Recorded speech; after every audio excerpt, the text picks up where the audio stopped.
बढ़ती आबादी बड़ा चैलेंज है। असम की हुकूमत ने एक फैसला किया है कि जनवरी 2021 में 20 नहीं 21 यानी 1 साल का वक्त दिया जाएगा।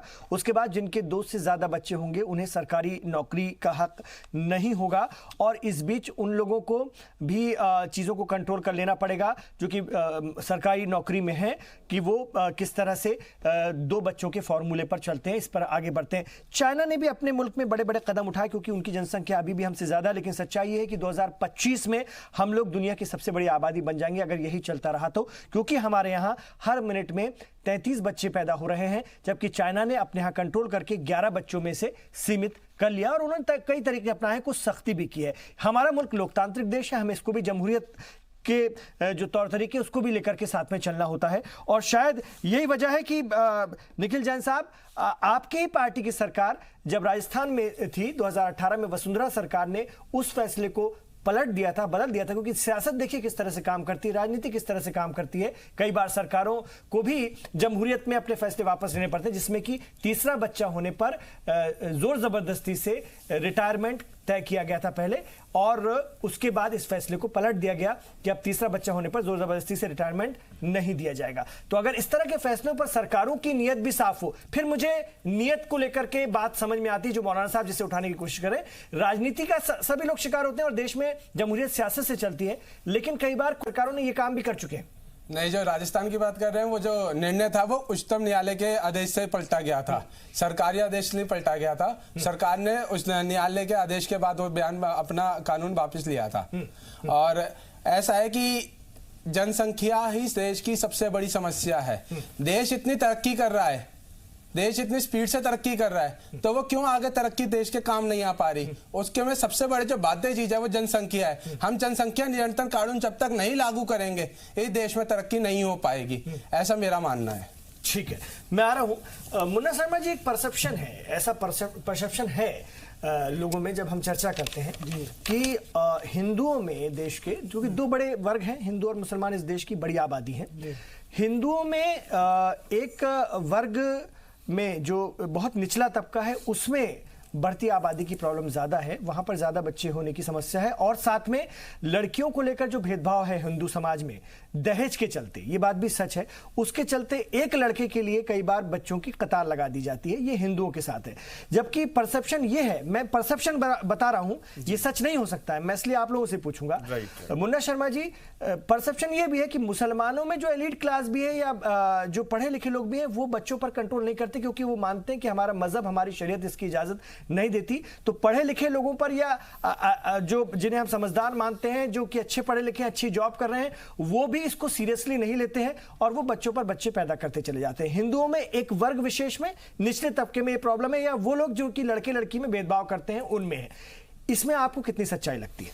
देखिए, ये मेरा जो अध्ययन है, जो मैंने देखा है, जो कम पढ़े लिखे लोग हैं या अशिक्षित लोग हैं उसमें बच्चे ज्यादा होते हैं, हिंदुओं में या मुसलमानों में? दोनों में। और जो पढ़े लिखे लोग होते हैं उनके बच्चे कम होते हैं, चाहे हिंदू हो चाहे मुस्लिम हो।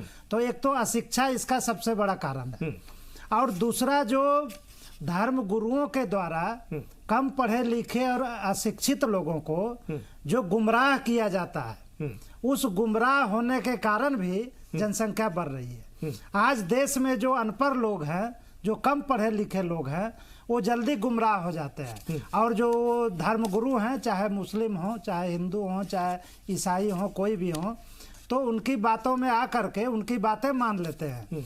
और खास करके मैं देख रहा हूं कि जब भी सरकार देश हित में कोई निर्णय लाती है तो जो मुस्लिम मौलाना हैं उसका खुल करके विरोध करने लगते हैं। और आपने देख ही लिया कि 3 तलाक में भी काफी विरोध हुआ, धारा 370 का भी काफी विरोध हुआ और जो आज आपने ये जो फैसला ये असम सरकार ने लिया है उसका भी लोग विरोध कर रहे हैं। तो देश की भलाई के लिए सरकार जो भी अच्छे निर्णय करती है उसमें ये लोग विरोध करते हैं। तो मैं ये मानता हूं कि यह उचित नहीं है, यह देश हित में नहीं है और अगर लोग समझाने से नहीं मानते हैं तो सरकार इस पर कानून लागू करे और इसका कड़ाई से पालन करे, और जो इसका पालन ना करे, जो सरकार के निर्णय को ना माने, जो संसद के निर्णय को ना माने, उसको सजा दी जाए, उसकी नागरिकता खत्म की जाए, उसको सरकारी नौकरी से वंचित किया जाए, उसको सरकारी कर्ज लेने से वंचित किया जाए, सब्सिडी लेने से वंचित किया जाए। चूंकि बिना कड़ाई के जनसंख्या पर ये संतुलन रखना, उस पर अंकुश लगाना संभव नहीं है। ये आपने चीन में देख लिया है। चीन की सरकार ने वहां कड़ाई किया, जिसके कारण उसकी जनसंख्या घट रही है, और 2025 तक, जैसा कि आपने अभी बताया कि भारत की चीन की आबादी, सरकार ने तो मुसलमानों को भी रोजा नमाज तक पे पाबंदी लगा दी, उनको तो बंद करके अपनी संस्कृति में ढालने के लिए बाकायदा हंटर से ट्रेनिंग दी जा रही है। तो क्या हम इसको भी सही माने? देखिए, चीन की सरकार जिस तरह से जबरदस्ती कर रही है, जो उसके आदेश का पालन नहीं करता उसको कैंप में बंद कर दिया जाता। तो जिस तरह से वो डिक्टेटरशिप चला रही है, वो हमारे देश में संभव नहीं है। हमारे देश में संसद के द्वारा कानून बना करके और उन कानूनों का पालन करवा के लोकतांत्रिक तरीके से कोई भी निर्णय हमारे देश में लागू हो। तो मतलब मौलाना साजिद रशीदी साहब, अगर मोदी हुकूमत आगे जैसा कि इस हुकूमत का तरीकाकार रहा है, कई सख्त फैसले लेने की इनकी नीयत भी रही है और उस पर वो अमल भी करते हैं, तो क्या अगर आबादी कंट्रोल कानून लेकर आती है तो क्या सर्व समाज इसे उसी ढंग से अपना पाएगा जैसे बाकी फैसलों को अपनाया है, या फिर उसका विरोध होगा अपने अपने तरीके से? देखिए, ऐसा कुछ भी नहीं है कि मोदी सरकार ने ये फैसले लिए हैं। आप पिछली सरकारों के कार्यक्रम को आगे बढ़ा रहे हैं। ये जनसंख्या नियंत्रण कानून कोई आज का नहीं है। आपको याद होगा कांग्रेस सरकार में हम दो हमारे दो, बच्चे दो ही अच्छे, संजय गांधी के दौर में भी हुआ, बड़े बड़े नारे लगे हैं और लोगों ने उस पर किया भी है। उसी के चलते आज हरियाणा में देखी जाके आप क्या पोजीशन है, 10 लड़कों पे 7 लड़कियां हैं। आज इनको पता चला है कि भाई ये करने के बाद हमारी जो जनसंख्या है उसका नियंत्रण हुआ या वो अनबैलेंस हो गई। यानी आज लड़कों को बहू नहीं मिल रही है, शादियां नहीं हो पा रही हैं क्योंकि लड़कियां नहीं है। सवाल ये है कि अगर आपने 2 बच्चे कानून ले आए और वो 2 लड़के ही हो गए या वो 2 लड़की ही हो गई, तो उसको समाज में बैलेंस कैसे करोगे आप? ये बहुत बड़ा फैसला है। लेकिन मैं ये नहीं कहता कि मैं सरकार के फैसले की खिलाफ वर्जी कर रहा हूं। मैं सिर्फ इतना कहना चाहता हूं, सरकार की अगर नीयत सही हो तो सब कुछ बहुत आसानी के साथ हो सकता है। हर चीज डंडे के जोर पे नहीं मनवाई जा सकती। आप ऐसी छवि क्यों बनाना चाहते हैं मुसलमानों में या ईसाइयों में या किसी भी धर्म में कि लोग ये कहें कि साहब मोदी हुकूमत है तो हम डर रहे हैं, हम सहमे हुए हैं, मोदी हुकूमत हमारे। ऐसा मत कीजिए ना। सरकारें पहले भी रही हैं।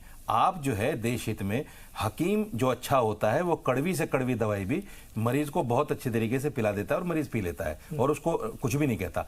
लेकिन जो डॉक्टर जबरदस्ती इंजेक्शन ठोक देता है तो उसको जो है 10 बातें सुननी भी पड़ती हैं। तो सवाल ये है कि आप जनसंख्या कानून लाइए, लेकिन जो आपकी जनसंख्या है उसको बैलेंस में रखिए, उसको विश्वास में रखिए। आपका नारा भी है सबका साथ, सबका विकास और सबका विश्वास। अभी मेरे भाई ने, बीजेपी के प्रवक्ता ने कहा कि वो न्यायालय का फैसला था। न्यायालय के फैसलों को कितना आप लोग मानते हो ये सबने देखा है। सबरीमाला में न्यायालय ने फैसला दिया, आपने नहीं माना। जहां आपकी मर्जी का न्यायालय फैसला दे दे उसको आप मान लेते हो और बड़े गर्व के साथ कहते हो कि न्यायालय ने ऐसा कह दिया। 3 तलाक के अंदर भी न्यायालय ने यह कहा था कि 3 तलाक अवैध है। 3 तलाक अवैध मानी नहीं जाएगी। जब 3 तलाक मानी नहीं गई तो फिर जुर्म तो कुछ हुआ ही नहीं ना।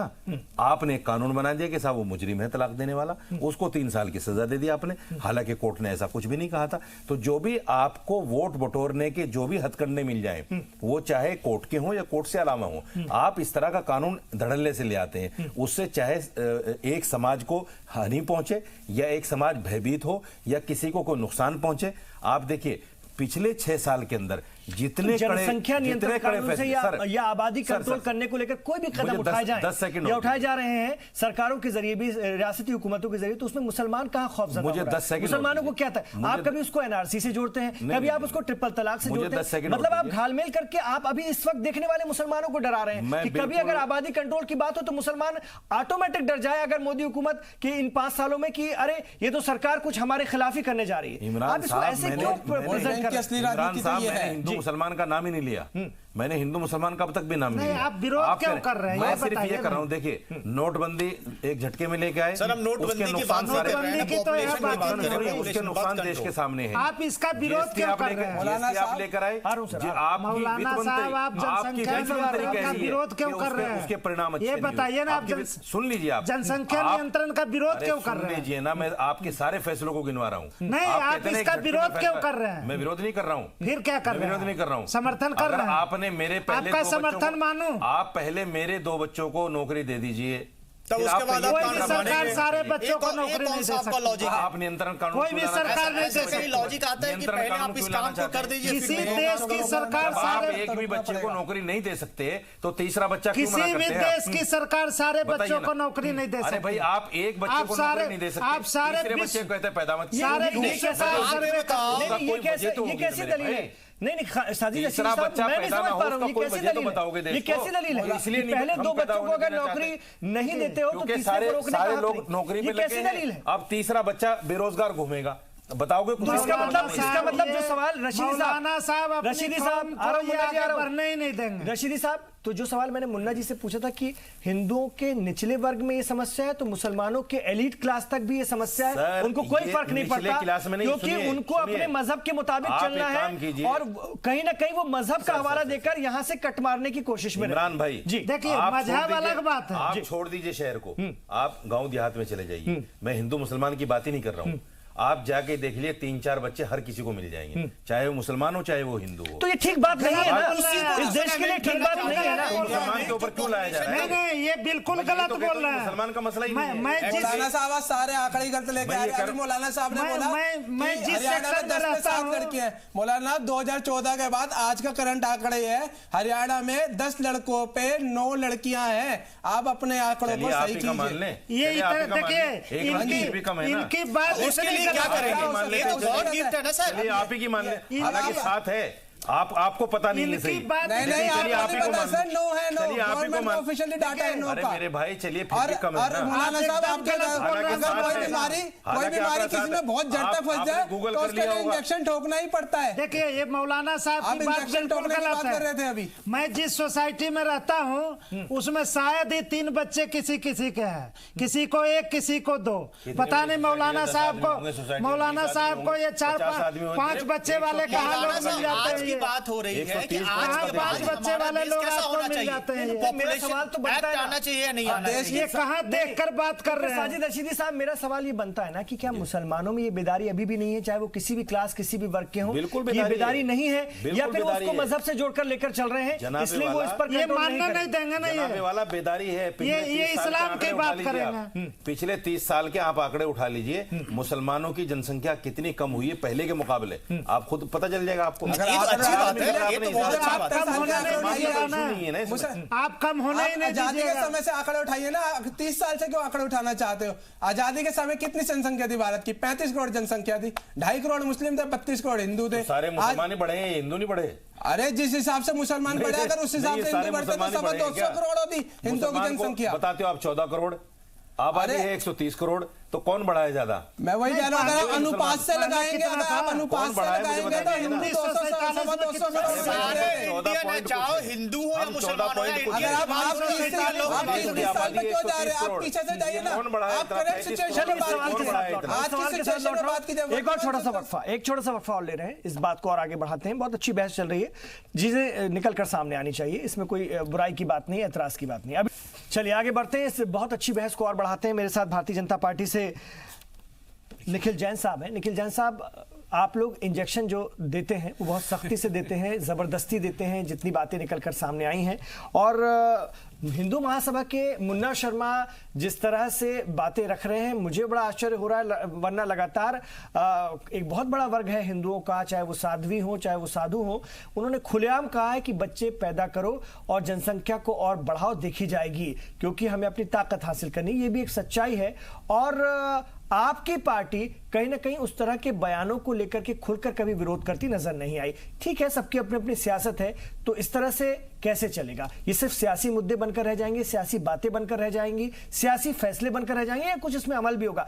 असम सरकार ने जो फैसला लिया अच्छा है, अच्छा हो सकता है, लेकिन कुछ और स्टेट में इस तरह की काविश पहले से हो चुकी है, लेकिन क्या असर दिखा, ये भी देखने वाली बात है। देखिए, कोई भी डॉक्टर किसी को तभी इंजेक्शन लगाता है जब उसकी बीमारी हद तक बढ़ जाती है। उससे पहले तो उपचार करता है ना, गोली देता है, सब देता है, मगर जब बीमारी जड़ तक ही चली जाती है तो उसे इंजेक्शन मजबूरन लगाना पड़ता है। और दूसरी बात, आपने क्या पूछा मेरे से? दूसरा, आपकी सरकार इस तरह की कोशिश कर रही है, अच्छी बात है, लेकिन दूसरे हिस्सों में भी कुछ रियासतों में भी इस तरह की कोशिश हुई है, उनका असर क्या निकला उसको भी देखना होगा। देखो, अभी मुन्ना जी ने कहा था कि बयान चाहे कोई भी दे, हिंदू दे, मुसलमान दे, कोई धर्म गुरु दे, कोई भी दे, जो गलत है वो गलत है, पार्टी उसके साथ नहीं है। पार्टी ने कभी, पार्टी का कोई ऑफिशियल स्टेटमेंट नहीं है ऐसा। पार्टी में कुछ भी कोई भी कुछ बोल देता है, किसी का अपना व्यक्तिगत बयान। साहब प्रधानमंत्री के भाषण के बाद याद दिलाते हैं कि आपके यहाँ के गिरिराज सिंह, आपके यहाँ के साक्षी महाराज क्या क्या कहते रहे हैं, साध्वी प्राची क्या कहती रही है, ये भी सच्चाई है ना। वो पार्टी तो उस बात को नहीं मानती ना। पार्टी लाइन सेट के कोई अगर किसी चीज का बयान देता है तो वो व्यक्तिगत बयान है उसका, पार्टी का बयान नहीं है वो। नहीं, पार्टी से निकालना चाहिए ना उनको। तो पार्टी अपनी कार्रवाई करती है, जो शीर्ष नेतृत्व है वो देखते हैं इन सब चीजों को, उनसे होता है कारण प्रताप नोटिस सब जारी होता है, मगर ऐसा नहीं है। पार्टी ने कभी उन बयानों का समर्थन नहीं किया है।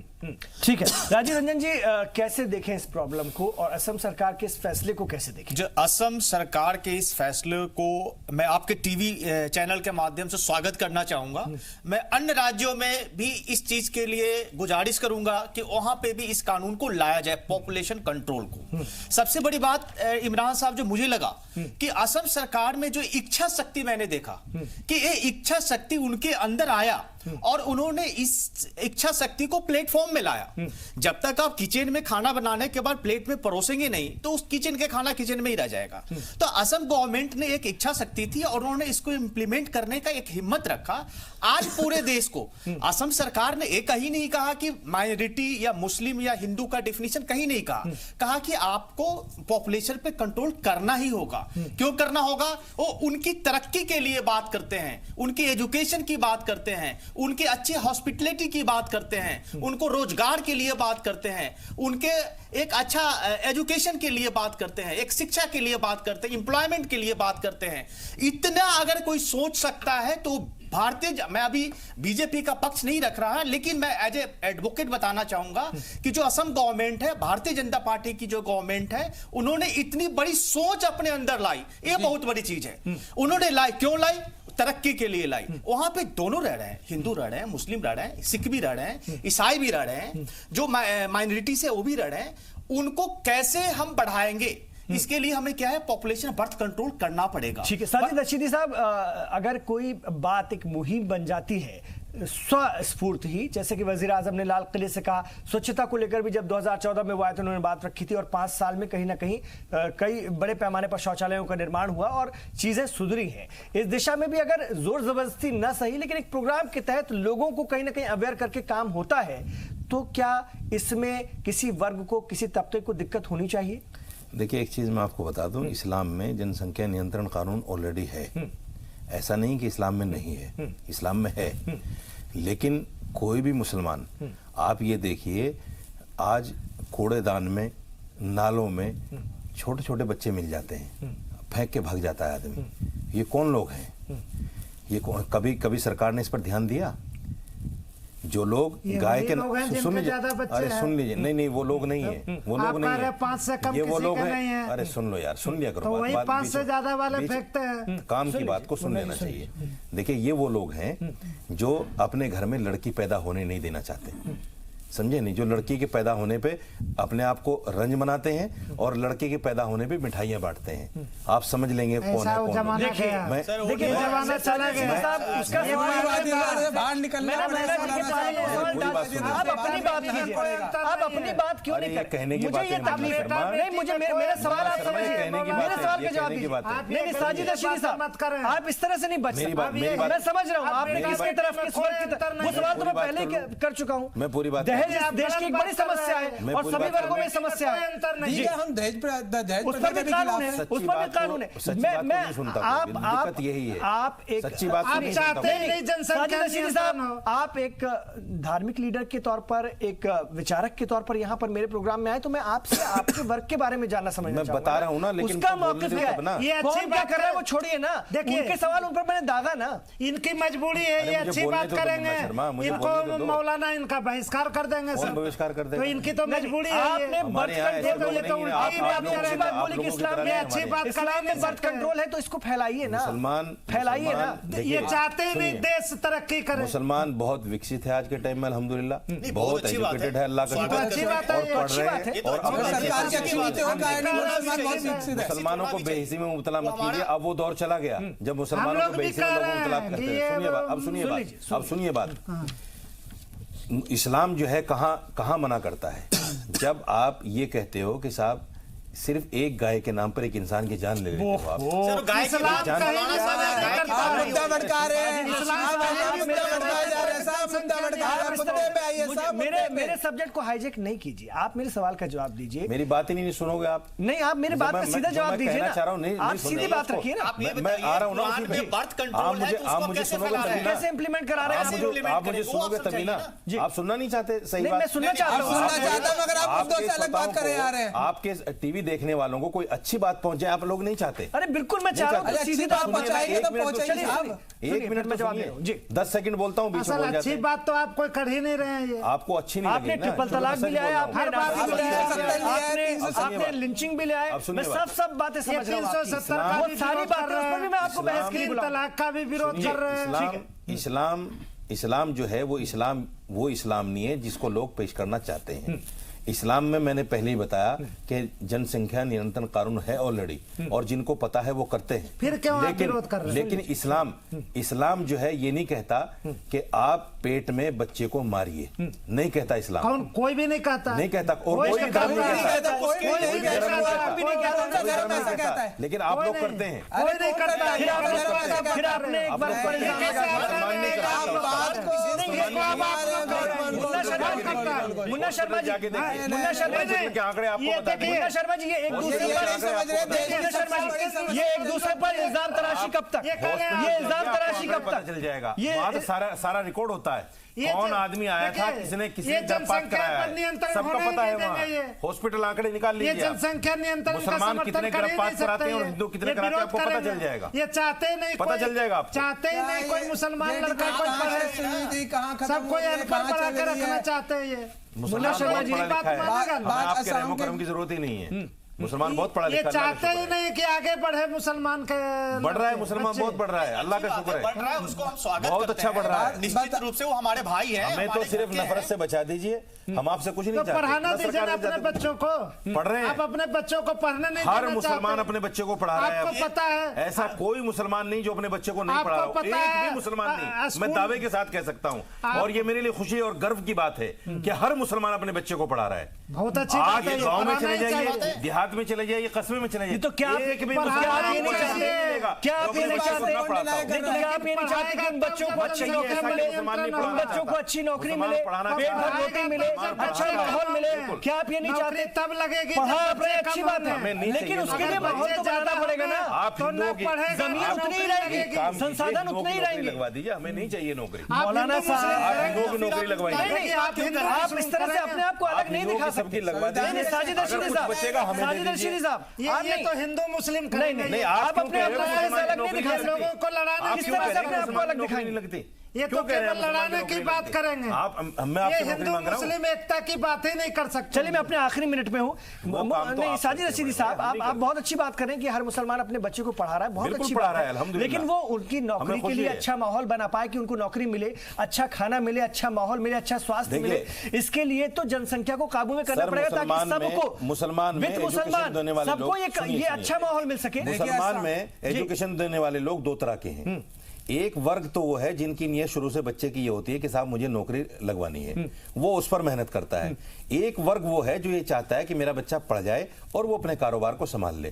ऐसे लोग अल्हम्दुलिल्लाह आज ज्यादा हैं जिनकी नीयत ये है कि मेरा बच्चा पढ़ जाए और कारोबार संभाल ले, कोई अच्छा काम कर ले। और मुझे खुशी है, मुझे गर्व है, मुझे गर्व है, मुझे खुशी है। नौकरी से ज्यादा अपने कारोबार पर ध्यान दे रहे हैं। बच्चे ज्यादा ही रहेंगे, ज्यादा ही रहेंगे और सबको कारोबार से लगाना है, सबको अच्छी शिक्षा देना है, बस ये मौक़िफ़ रहेगा, ये हदफ रहेगा। बच्चे ज्यादा रहेंगे नहीं, बच्चे हर आदमी का अपना अधिकार है, वो एक रखे, दो रखे, 10 अपना रखे। अधिकार नहीं है। मैं उनको सरकार को अधिकार है सीमित करने का, कम करो और सरकार इसको सीमित करेगी। हर आदमी का सरकार इस पर कानून लाएगी। जैन साहब क्या कहना चाहेंगे? जनसंख्या और ये भी नियंत्रण साफ होगा। नहीं है कि आपकी हुकूमत आगे इस पर कोई कानून लाने जा रही है, ये हम नहीं कह रहे, वरना इसमें कोई घबराने या डरने की या कोई हम ऐसी कोई बात नहीं रख रहे, अफवाह फैला रहे। लेकिन एक चर्चा है, कभी अगर ऐसा होता है तो वो किस तरह का, उस पर तो अलग बात होगी, लेकिन क्या इस दिशा में भी सोचा जा सकता है? देखिए, असम की सुशासित सरकार ने एक बहुत ही अच्छा निर्णय जो लिया है, उससे क्या है, उससे दो अवसर है, एक इंसेंटिव और डिसेंटिव, दो तरह के सोच सकते हैं। इस देश की सबसे बड़ी समस्या जो है वो जनसंख्या है, उस पर काबू पाने के लिए इंसेंटिव और डिसेंटिव दोनों मिलेगा। इंसेंटिव के रूप में नौकरी मिलेगी और डिसेंटिव के रूप में अगर कोई 3 बच्चे पैदा करता है। ज्यादातर सरकारें आपकी हैं, एक सरकार का आंकड़ा दे दीजिए जहां बेरोजगारी ज्यादा नहीं है, एक सरकार का आंकड़ा दे दीजिए। सर, स्किल डेवलपमेंट से उत्तराखंड सबसे छोटा प्रदेश है, हरियाणा सबसे छोटा प्रदेश है, मुझे बता दीजिए बेरोजगारी वहां की। उत्तराखंड में ये कानून लागू है या नहीं, आपको पता है या नहीं? स्वास्थ्य वहां कितना अच्छा कर दिया लोगों का आपने, करप्शन कितना खत्म कर दिया, मुझे आंकड़े दे दिए, एक स्टेट के दे दिए बस। नहीं, आंकड़े आप उठा के देखिए मौलाना साहब, वहां का आंकड़ा आपको बताएगा। बहुत माहिर हैं, झूठ की बात नहीं है मौलाना साहब, झूठ बोलने में बहुत माहिर हैं आप। डेवलपमेंट जो भारतीय जनता पार्टी की सरकार जब से बनी है, उसके बाद जितना डेवलपमेंट हुआ है, चाहे उत्तराखंड हो या फिर हरियाणा हो, आप हरियाणा की बात कर रहे हैं, 24 तारीख को आपको यह भी पता लग जाएगा हरियाणा में कितना डेवलपमेंट है। डेवलपमेंट के आधार पर हरियाणा की महाराष्ट्र जनता ने बहुत शुक्रिया। मेरे पास वक्त की कमी नहीं तो मैं डंडे से सुनेंगे नहीं, ठीक है, ठीक है, ठीक है, चलिए, बहुत शुक्रिया आप तमाम लोगों का इस चर्चा में हिस्सा लेने के लिए। अब देखना होगा कि असम सरकार के फैसले को किस तरह से इंप्लीमेंट किया जाता है, जनवरी 2021 से फैसला किस तरह से नाफिज होता है, उसके क्या असरात निकलते हैं, रिजल्ट्स क्या आते हैं, ये भी देखने वाली बात होगी। लंबा प्रोसेस है लेकिन अमल होना शुरू होगा तब इसके असरात नजर आने लगेंगे। बहुत शुक्रिया आप तमाम लोगों का, लेकिन गौर खोज करने की जरूरत है। हम अपने आसपास जो कतारें देखते हैं, जो भीड़ भाड़ देखते हैं, जो मुश्किलात देखते हैं, उसका हल भी तलाशने की जरूरत है। वो हम में से ही निकल कर आ सकता है और हमारी आबादी तेजी से बढ़ रही है, इस पर गौर खोज कीजिए, जरूर कीजिए और अपने दिमाग को थोड़ा खोल करके खिड़की दरवाजों को खोल पर इस पर गौर खोज कीजिए। बहुत बहुत शुक्रिया इस प्रोग्राम को देखने के लिए। रहिए जी सलाम के साथ।